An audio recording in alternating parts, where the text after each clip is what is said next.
దశాబ్దాల కళ ఇవాళ నెరవేరింది.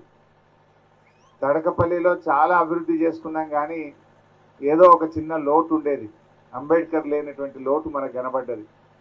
ఇవాళ బైండ్ల సాయిలు గారు ఇచ్చిన మాట ప్రకారంగా వారు కుమారుడు ఉప సర్పంచ్ కాగానే మొదటి జయంతికే ఈరోజు అంబేద్కర్ విగ్రహాన్ని ఏర్పాటు చేసి తన మాట నిలుపుకున్నందుకు నేను సాయిలు గారిని, వారి కుమారుడు నరేందర్ గారిని మనస్ఫూర్తిగా అభినందనలు తెలియజేస్తా ఉన్నా. అంబేద్కర్ అంటే కేవలం దళితులకు సంబంధించో లేదా మాలలకు సంబంధించో ఒక వర్గానికి సంబంధించిన వాడిగా కొందరు ఆలోచిస్తూ ఉంటారు.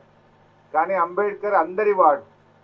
ఇవాళ భారతదేశం ప్రపంచంలోనే అతిపెద్ద ప్రజాస్వామ్య దేశంగా వర్ధిల్లుతుందంటే అంబేద్కర్ గారు రచించిన రాజ్యాంగం యొక్క స్ఫూర్తి అని చెప్పుకోక తప్పదు. చాలా దేశాలు విడిపోతా ఉన్నాయి, చాలా దేశాల్లో అంతర్గత యుద్ధాలు జరుగుతూ ఉన్నాయి. కానీ భారతదేశం ఇవాళ 28 రాష్ట్రాలు ఉన్నా కూడా ఈ దేశం ఒకటిగా వర్ధిల్లుతుందంటే, ప్రజాస్వామ్యం పరిడన వెళ్తుందంటే అది డాక్టర్ బాబాసాహెబ్ అంబేద్కర్ గారి యొక్క ఆలోచన విధానం, ఆయన దూరదృష్టితో రాసిన రాజ్యాంగం యొక్క స్ఫూర్తి అని చెప్పుకోవాలి.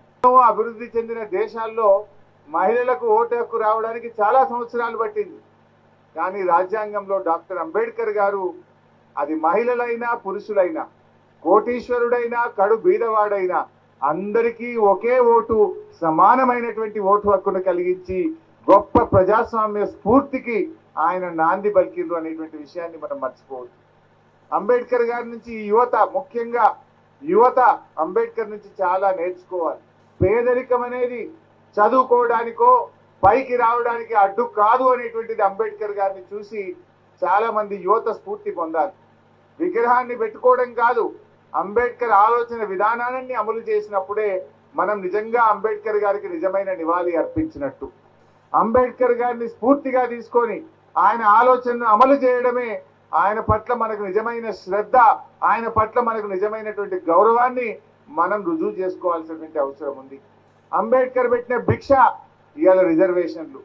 ఎస్సీ ఎస్టీలు ఇవాళ విద్యావంతులు ఉద్యోగులుగా ఉన్నారంటే, ఎమ్మెల్యేలుగా ఎంపీలుగా మంత్రులుగా ఉన్నారంటే అది డాక్టర్ బాబాసాహెబ్ అంబేద్కర్ గారు పెట్టినటువంటి భిక్ష. ఆయన భిక్షతో పదవుల్లో వచ్చిన వాళ్ళు, ఆయన యొక్క ఇచ్చిన రిజర్వేషన్తో విద్యా ఉద్యోగాలు పొందిన మనము ఆయన నిజమైన వారసత్వాన్ని కొనసాగించాలంటే ప్రజలను చైతన్యపరచాలి, ప్రజలను మేల్కొల్పాలి. అంబేద్కర్ ఒకటే చెప్పిండు, బోధించు, సమీకరించు, పోరాడు అని చెప్పిండు.